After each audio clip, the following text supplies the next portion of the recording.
As the movie opens, we see an investment banker named Kevin Garner. It turns out the bank he works for has just collapsed, leaving him jobless. He also lost all of his stock and assets, so he is currently distraught and sitting in a bar. Moments later, a woman named Molly comes up to him and remarks that he's the most miserable guy she's ever seen. Annoyed, Kevin asks her to leave, but she continues to talk to him. He soon discovers that Molly is playing a game with her friends, who sent her as a dare to ask him out. "Oh, my hope for the future's looking kinda soft, but my pants are feeling kinda hard." Following this, the two begin talking about their lives, and Kevin becomes interested in her. He then decides to take the opportunity and asks Molly out on a formal date. She is taken aback because she was only joking with him as a part of the game, but when she realizes he's serious, she accepts his invitation. The scene then shifts to many years later, where we see the two now married. I guess it didn't bother her that he was broke as shit. However, their marriage is strained as a result of their son's sudden disappearance. Molly has become an alcoholic, and Kevin is also not doing well. He works at a desk job that he hates, where his boss often bullies him. "You still can't find your son, Kevin, you little dumbass?" One day, he is summoned by his boss, who chastises him for his poor performance and insinuates that he might soon be fired. A frustrated Kevin then heads outside and gets into his car, where he gets a call from Molly. She scolds him for forgetting to pay the monthly bills, and the two begin to argue. At this moment, another vehicle suddenly arrives and crashes into Kevin's car, rendering him unconscious. A while later, Kevin wakes up in an alley and sees an older man in front of him. This man introduces himself as the Benefactor,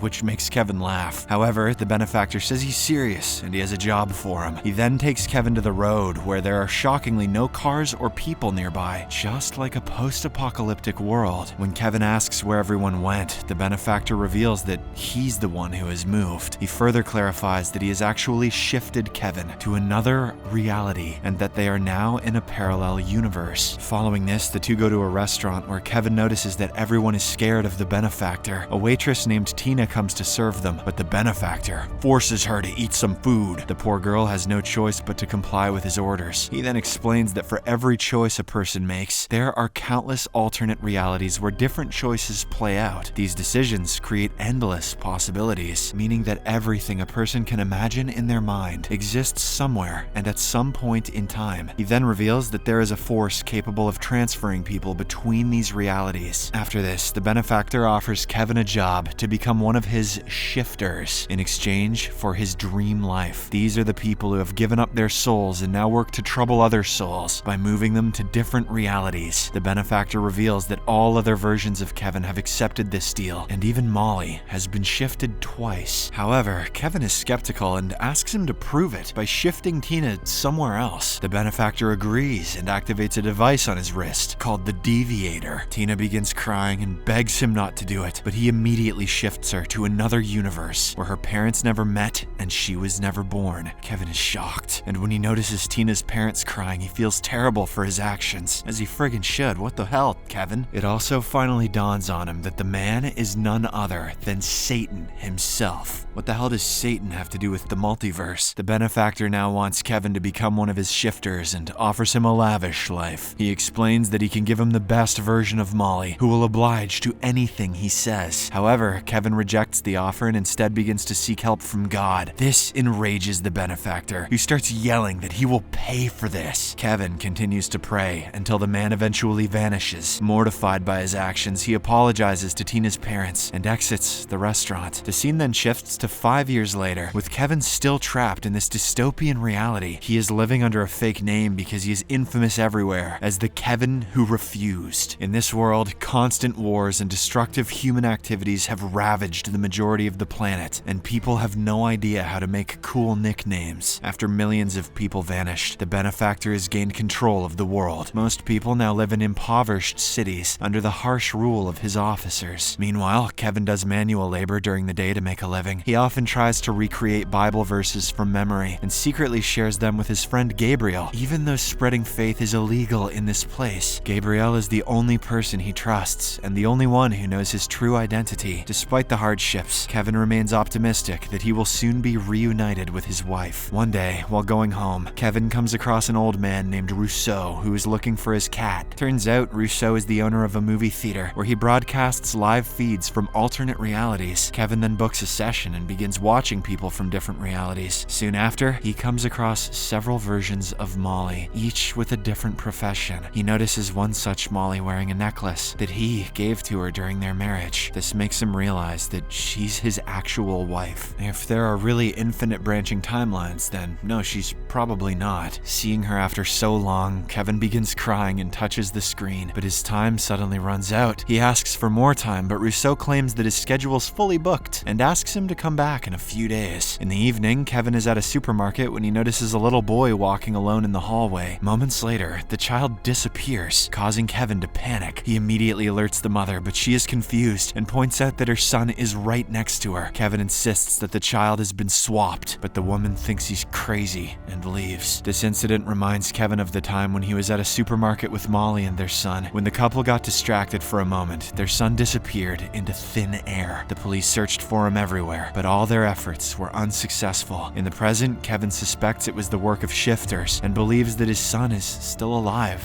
somewhere, maybe in a whole bunch of the other branching timelines. I don't know, Kevin doesn't seem to get this. Later, in the middle of the cold night, he begins scavenging for food in rubbish piles. He is then accidentally seen by his neighbor, Ranjit, who invites him home for dinner. Upon arrival, Kevin is taken aback when Ranjit and his wife call him by his real name. It turns out that they are aware of his identity and know that he often writes Bible verses and gives them to Gabriel. Kevin gets scared and assumes they are shifters who will hurt him. However, Ranjit apologizes and explains that he accidentally overheard his conversation with Gabriel once. He expresses a desire to educate his daughters about religion, admitting that he knows little about it. Ranjit then makes his daughters sing a Christian song, which moves Kevin to tears. Jesus is my friend, he's my only friend. Afterward, he begins sharing Bible stories with the family and explains that God is simply testing their patience. He assures them that once it's all over, they will be blessed with double of what they once had. After a while, an alarm goes off throughout the town. The family then turns on the news to learn that the Benefactor is coming for another recruitment. The mayor warns everyone that if the Benefactor needs anything from them, they must comply or face death. The next morning, Kevin returns to Rousseau's theater and finds him still searching for his cat. The old man then reveals that it has been 4 years, but he still hopes his pet feline will return someday. Kevin then sits on a chair and begins watching live feeds of alternate worlds. After observing several videos, he notices the real Molly and asks Rousseau to find her coordinates. However, the latter responds that it's pointless because without the deviator, he cannot leave this world. Hearing this, Kevin recalls how the Benefactor is coming to the city, so he plans to steal his deviator. In the evening, he meets with Gabriel and asks for a gun to confront the Benefactor.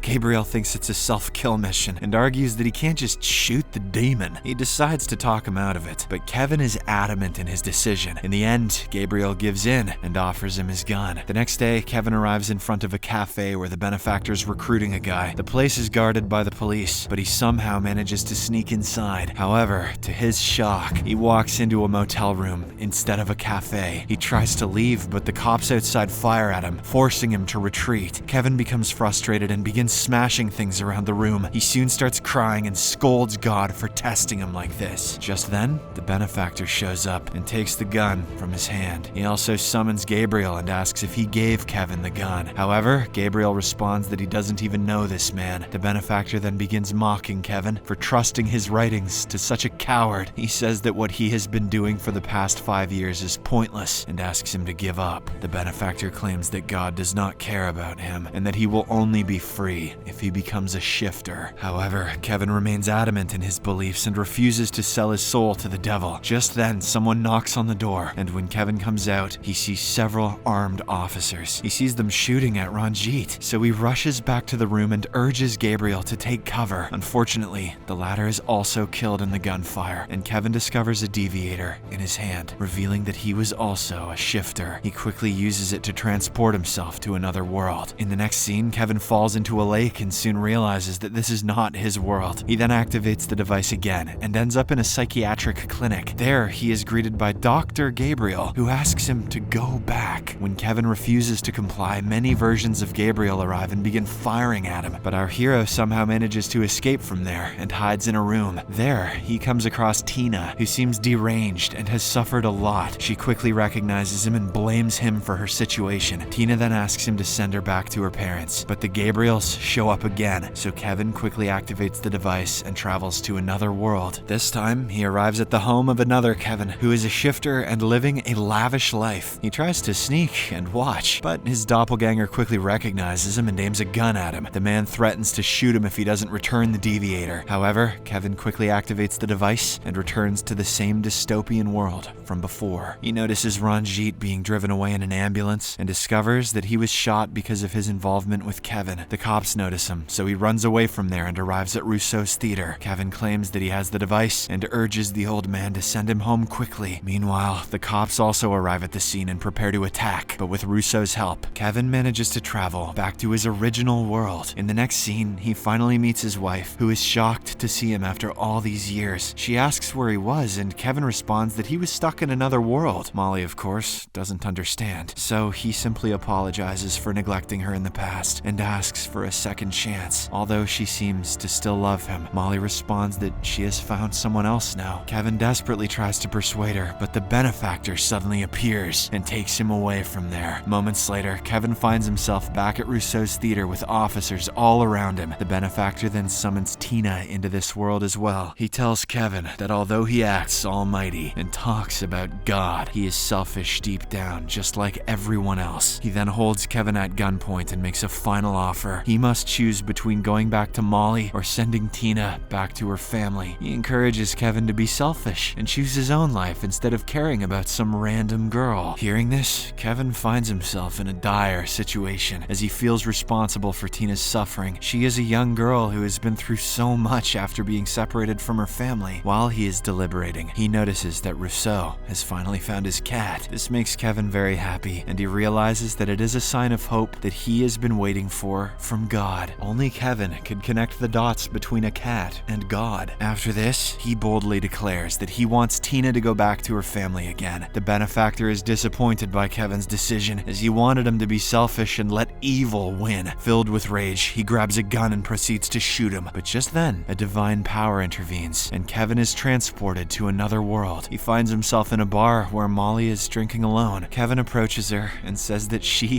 is the most miserable-looking woman he's ever seen. Molly is offended by the comment and explains that she just came from a 17-hour shift and she's exhausted. Kevin quickly apologizes, admitting that he just wanted to hit on her but failed. The two then discuss their lives, and he discovers that Molly is a single mother with a daughter. It turns out that Kevin does not exist in this universe, and she does not know him. However, he takes a chance and asks her out on a date, which she gladly accepts. A few years later, we see the couple getting married. Kevin states that although this is not his original universe, it is his home now. In this way, he never has to worry about his son that went missing at the beginning, I guess. He is seen playing with his newborn son and adopted daughter, narrating how God has given him double what he once lost. Subscribe for more videos like this, turn on notifications, and leave a like to help the channel out. Thank you for watching.